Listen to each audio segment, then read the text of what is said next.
हम कहते हैं हंसने वालों को हंसने दो, क्या किसको रोइए। बोलो जम के जरा, चादर तान के सोइए। कोई कुछ भी कहे, आग लगे बस्ती में अपन रहो मस्ती में। दुनिया ताना दे, दुनिया अपशब्द कहे, दुनिया गाली दे, दुनिया आड़ा टेढ़ा बोले, आप अपनी जिंदगी खुश होकर जियो, रोकर नहीं, दुखी होकर नहीं, कष्ट में नहीं। आप बाबा देवादिदेव महादेव के भरोसे पर जियो, उसके सहारे जियो, अपने जीवन को प्रसन्नता के साथ जियो। मालिनी के प्राण छूट गए, शिव के धाम में पार्वती जी की सहेली बन गई। सुंदर थी।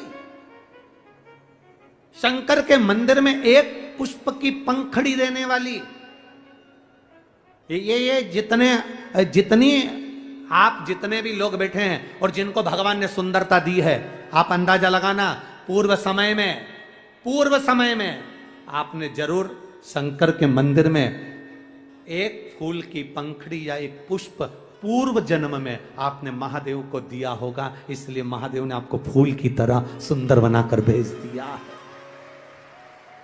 मालिनी सुंदर, अति सुंदर, पार्वती जी की सखी बन गई, पार्वती जी की सहेली बन गई। एक दिन मालिनी के मन में आया कि मैं सुंदर हूं, सुंदरता मेरे अंदर है, पर दुख मुझे इस बात का है कि मैं सुंदर हूं और लोग, जब मैं शंकर की आराधना करती हूं तो लोग मेरी सुंदरता देखते हैं, महादेव की ओर उनका ध्यान नहीं जाता। मालिनी एक बार शंकर की आराधना में लगी थी। मां जगत जननी जगदम्बा पार्वती ने उसका दर्शन किया, पूछा तुम्हें क्या चाहिए, क्या दूं मैं तुमको, क्या चाहिए, क्या प्रदान करूं मैं आपको, क्या दिया।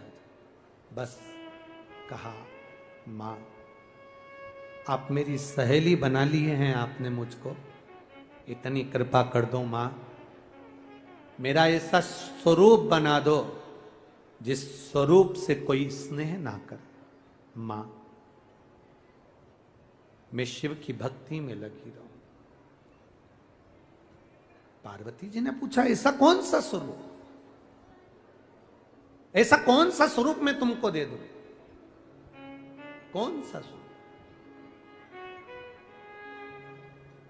मान पूछी, क्या स्वरूप चाहिए।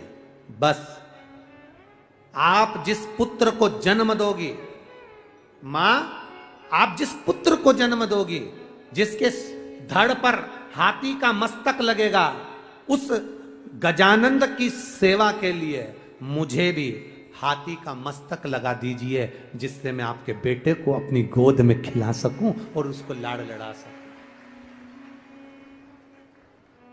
एक धाय मां होती है, एक जन्म देने वाली मां होती है, एक बच्चे को गोदी में खिलाने वाली, जिसको हमारे यहाँ सहज भाषा में आया कहते हैं।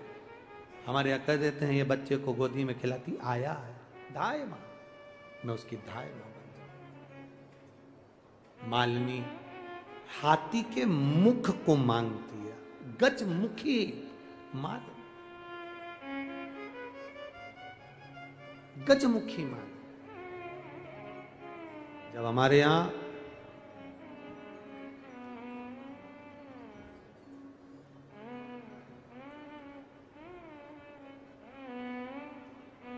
एक नारी की जिंदगी में जब कोई विषम परिस्थिति आ जाती है, एक नारी की जिंदगी में जब कोई विषम परिस्थिति आ जाती है और उसकी आंख के आंसू जब सूखते नहीं हैं, बड़ी दुखी होकर वो अपने घर में रहती, कहीं पति मदिरा में डूबा है, परिवार के लोग अपशब्द कह रहे हैं, ताने दे रहे हैं, गालियां दे रहे हैं, और वो सोच कर बैठी अब जिंदगी नहीं चाहिए भगवान, तू ये जीवन अब मत देना।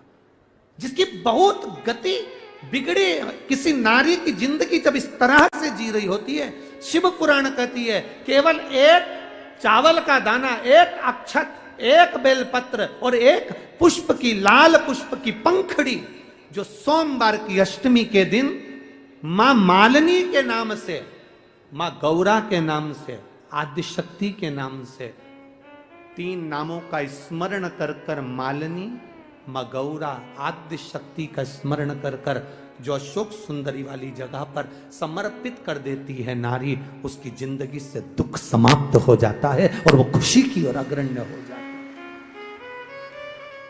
मां मालिनी कोई साधारण नहीं है, गजमुखी है ये,